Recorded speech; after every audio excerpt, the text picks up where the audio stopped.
The Ministry of Employment and Vocational Training, here represented. The proprietress of OEU Korea, Madame Maneken Siazok Mosley Ladus, the proprietress of Rema Steel, Madame Kwachu Jongfan, Giovanni Manuela, honorable members of jury, fellow students of OEU Korea, ladies and gentlemen, welcome to the internship project presentation by my humble self, Tancho Rosemary Sue, a botanist finding her way into the world of fashion design. Before fixing the firewood under my boiling pot, I would like to introduce the one who accepted to put on my design, precisely model Tina Rose's the white wedding dress. And that person is no other person than Miss Nti Petrali. Thanks very much, my dear. As one of the requirements for the award of a professional diploma in fashion design and to meet with the standards of the Ministry of Vocational Training, only UPR sends out its final year students for a 2 months internship in any enterprise of their choice. I decided to do my internship at Rema Steel because in the course of finding out where I could do my internship, I was informed of her professionalism, her patience in dishing out information, and the pressure she mounts on the students to do what is right. And while at Rema Steel, I experienced that because I was the type that who loves to sew very fast. In fact, the music of the noise made by the sewing machine used to sound like music to me. So when I'm on the sewing machine, I just sew and go. I don't even care whether the lines are straight or they are not straight. But while at Rema Steel, she corrected that because she will always call on me that, Rose, what you are doing is wrong. What you are doing is wrong. So thank you, ma'am. Rema Steel is located in Yaoundé, Cameroon, precisely very close to the Mendong Market and the Mendong Police Station. During my internship at Rema Steel, the knowledge I acquired, aside the knowledge I acquired here at OEU Korea, included how to draft and sew a bumper jacket, how to sew ladies' jackets, how to sew a male trousers, how to sew a corset vest and jumpsuit, and lastly, her own methods of tracing any type of women design. When I say any type of women design, I mean the upper part of any type of a women's dress, whether it is a full dress or an upper part. She has her own unique way of doing that. So I also learned it, and when I combine it with what our proprietress here has been teaching us, I know which to use in what situation, and that has been very helpful to me. At the end of this internship, I decided to work on the white wedding dress, model Tina Rose's.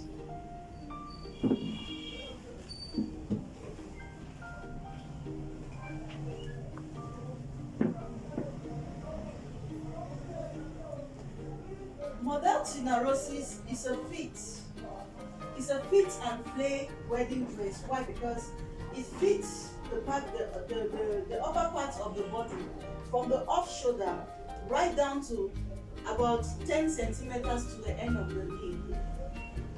And then when I say it is fit and Flay, it is because the lower part of the dress is free enough, because a bride's wedding day is equal to a bride's dancing day. So there's enough space for the bride to dance because it is her happy day. So that's why it is Flay at the bottom of the dress. So it has a semi-sweetheart neck. When I talk of a sweetheart neck, it really gets deep into the breast. But because I have some level of decency, I don't want any pastor to be distracted while doing the church service. So I made a semi-sweetheart neck for the design. And normally, I could have made it to be just a bustier without even sleeves. But to add some taste to the dress, I had to draft and attach these bands to form the sleeve of the dress. So I also made the veil, the wedding veil. It's very easy to make this veil. Excuse me to demonstrate one of my paper. To make this veil, I took a tube. This material is called a tube. So I folded the tube into two like this, and I folded it again into four. And then I took the measurements from here to down here. When I was done, I took the same measurements round the remaining rectangle, and it gave me a curve. A curve. If you look at the bottom of the veil, it is somehow curvy. It is somehow curvy. Then at the end, I had to measure from the middle of the model's head to wherever I wanted the veil to end. So when I was done doing that, I noticed that the back part of the veil was longer than the front of the veil. So I had to measure the distance from the middle of the head to wherever I wanted it to end. After doing that, I pinned the middle like that. It is a very drapey material, so you cannot really see the drape on this paper. So when I paint it, I paint it like this. I use this comb. You can find it in iron or plastic, but because this one was cheaper, I decided to go for it because I had already spent enough. But if your client pays you well, go for the iron comb because it's going to last longer. So after doing that, I used this lace trim. This one did not come with a tube. It is a lace trim. So I had to align it along all the sides of the veil to give us this beautiful veil that we have here. And then the back of the design is a little bit different from the front. I had to add some taste to the back. I did not just want a zip to go up like that, so I decided to create a flap on top of which I made these laces, and the laces ended at the half cut. So down here I inserted the zip, and it's not a long zip, it is a skirt zip. And another thing you have to note is that the back of the back flay of modern Tinarosis is a bit longer as compared to the front. So it was cut differently, and then the sides were somehow regulated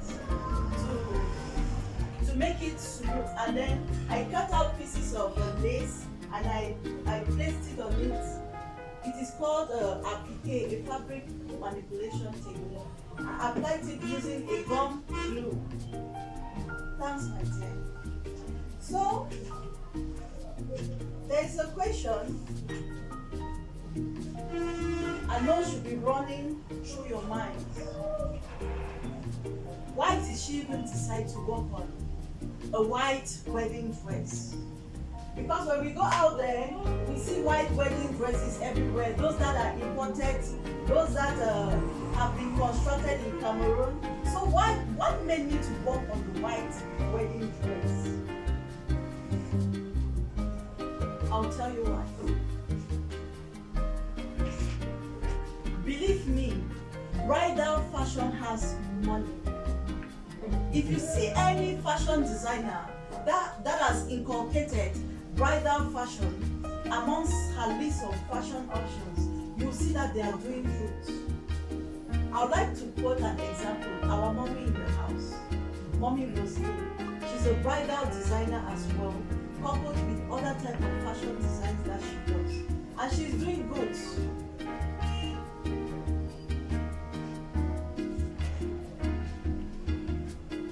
But sadly,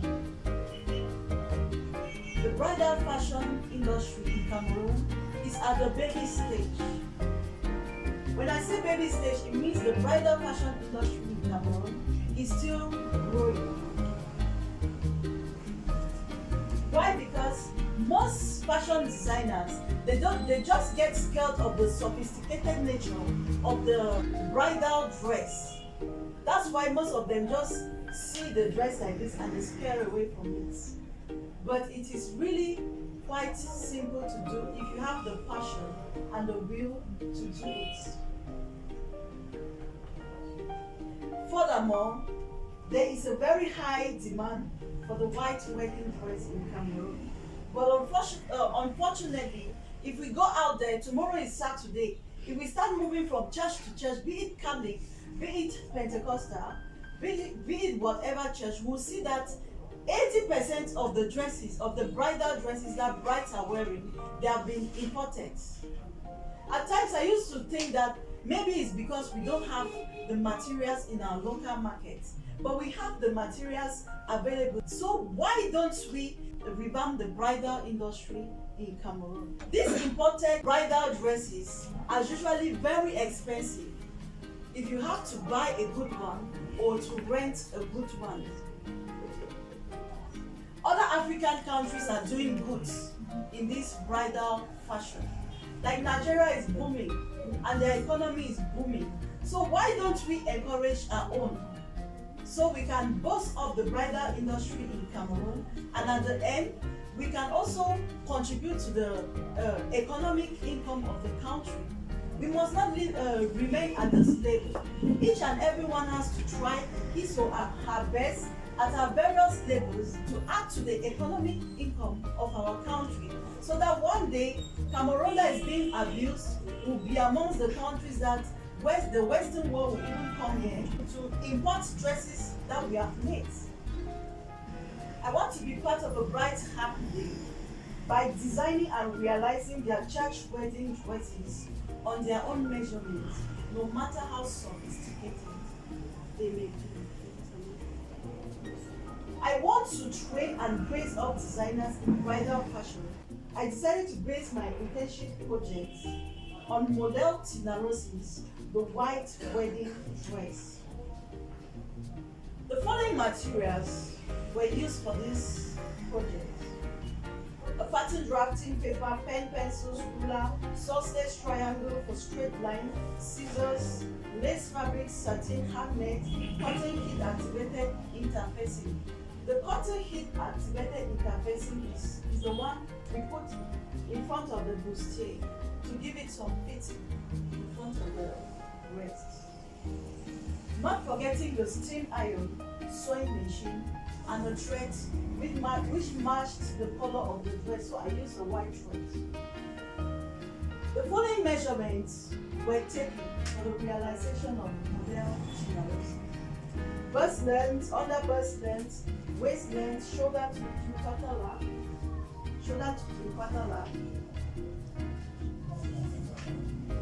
the full length. So I had to take the full length of the dress from her shoulder right down, and then I added some centimeters. I added about 20 centimeters in front and 30 centimeters behind, because it's a wedding dress. It has to train. It has to be taller than the normal height. I took the bust circumference, front chest measurement, under bust circumference, which is very important to create some fitting around the dress. Because if you don't take the under bust measurement, the front part of this dress will just be shapeless. So the under bust measurement is very important to create fitting on dresses. I took the bust span, which is the nipple to nipple measurement. You cannot successfully sew a dress without taking the bust part, because it is from this bust part, also called écart poitrine in French. It is from this bust part that you have to trace the dart line.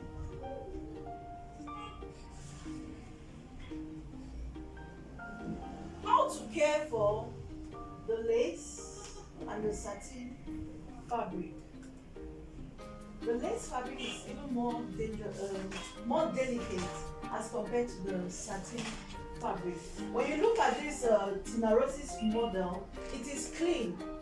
When I finished sewing it, it was dirty because it's a white dress, and because of the trade, it was pulling itself on the floor. So I went to the dry cleaners to give them so that they could dry clean. They told me to go and bring 40,000 pounds. So with my knowledge in technology, I went and used cold water with a light mild detergent. So I soaked it in the cold water and mild detergent. And after 30 minutes, I just switched the fabric, and all the dirt came out. So I had to rinse 2 times to make sure that there was no remaining dirt anywhere. That's why you see this dress is clean like this. It was washed and ironed by me. So now, how do you iron a lace fabric? You don't even need to place your iron directly on the lace fabric. You have to use a light material, like this propylene doubloon that we use. So I use a white propylene doubloon and I place it on the lace and I iron, because the lace fabric is very sensitive to heat. So the least mistake you make, you burn up the material. And imagine me burning up this type of fabric. I could have started from square one, which I don't think I could have tried because it's really expensive. So for the tulle, if you don't froth it in water, it remains straight. So for the tulle, the neck and the tulle here, I did not iron it. So for the satin fabric, I ironed it at a medium heat. I ironed it at a medium heat. You don't have to bleach this fabric. When I talk of bleaching, it's about buying eau de javel to put it so that it can look white, and no, don't bleach it. You don't machine, you don't wash the lace fabric inside the machine, no matter how much you reduce the tension. You can manage to wash the satin fabric inside the machine, but make sure you put it at the lowest tension. Another thing I would like to talk about are the various accessories I put on my model. I did not produce everything. The crown, I bought it. This white nyangaya, I bought it. The earring, the chain, I bought it. And this beautiful, what's the name? Okay. I used to fight to catch it during weddings, but the name just went off. Bouquet of flower. Yes, I bought it. And the host, I also bought it, but it's very easy to do. It's because I never had time, I could have done it. Yes, it's very easy to do. For the pattern drafting of this model Tina Rose's, due to lack of time, you check it on page 31 of my books.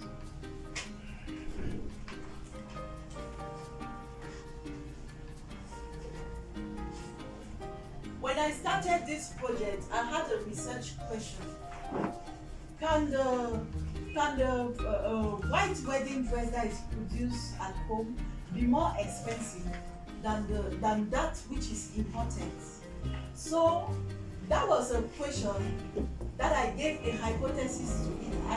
And my hypothesis was that yes, the white wedding dress that is produced at home can be more affordable as compared to the ones that are imported. So I swore that I had to confirm this tentative answer of mine, also called the hypothesis, by analyzing the cost price for material and the cost price for labor. To conclude, from the material and labor cost analysis, Tina Rose's model can be sold for 210,600 francs, which validates the hypothesis that home-produced wedding dresses are more affordable compared to the imported ones. Because I remember when my elder sister was getting married, we went to a bridal shop that is selling and renting out imported wedding dresses.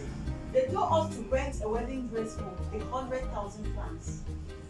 Sorry, at that time I knew nothing on sewing. They told us to rent a wedding dress for 100,000 francs. And the ones that we could buy, we had sums like 350,000, 400,000. That is good enough to scare a bride out of the church wedding.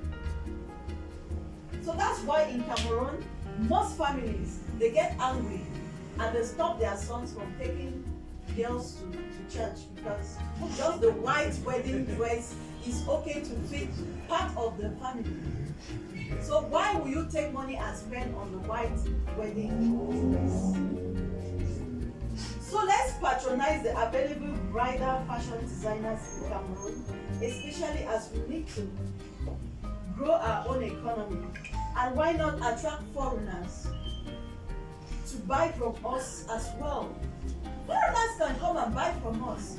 It's not only us going to Dubai, going to US, going to Canada. They should start coming to us. We need to change these norms. Long live the Ministry of Employment and Vocational Training. I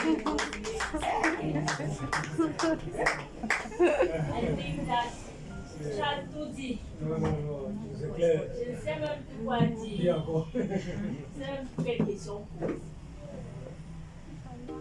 Comment tu as fait? Tu as dit tu dois m'empêcher de poser certaines questions. Tu as dit tu as pris l'avance sur lui. Tu as anticipé les questions. Can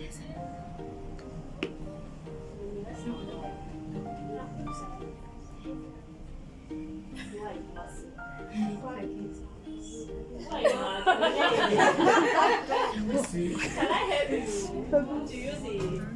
to use the dress? Yes. For a wedding? Yeah. Yes. Me. Yes. Et j'encourage encore aussi cette idée qu'elle est en train de promouvoir, que nous devons promouvoir la consommation locale. Ça veut dire que nous devons aller acheter les robes blanches ailleurs, dans les pays étrangers. Ça veut dire que nous-mêmes, nous pouvons produire ces robes et les utiliser chez nous. Et même peut-être les gens vont venir d'ailleurs pour venir prendre les robes de mariage chez nous. Donc j'encourage beaucoup cet esprit-là. Et en même temps, l'esprit de l'African gown que notre sœur Jessie a présenté. C'est-à-dire qu'ici chez nous, au Cameroun, nous pouvons tout faire. On peut faire des robes blanches pour l'église, on peut faire des robes africaines comme ça pour la mairie. Ça veut dire que l'avenir de la couture, distribuée modélée au Cameroun, est en train de se réveiller. Nous pouvons faire plein de choses. J'encourage tous les jeunes qui sont passionnés de ce métier, de vraiment y mettre le cœur et de travailler. Et quand vous travaillez, travaillez avec la conscience, travaillez avec tout l'amour. Et quand vous travaillez, donnez le meilleur de vous dans ce que vous faites.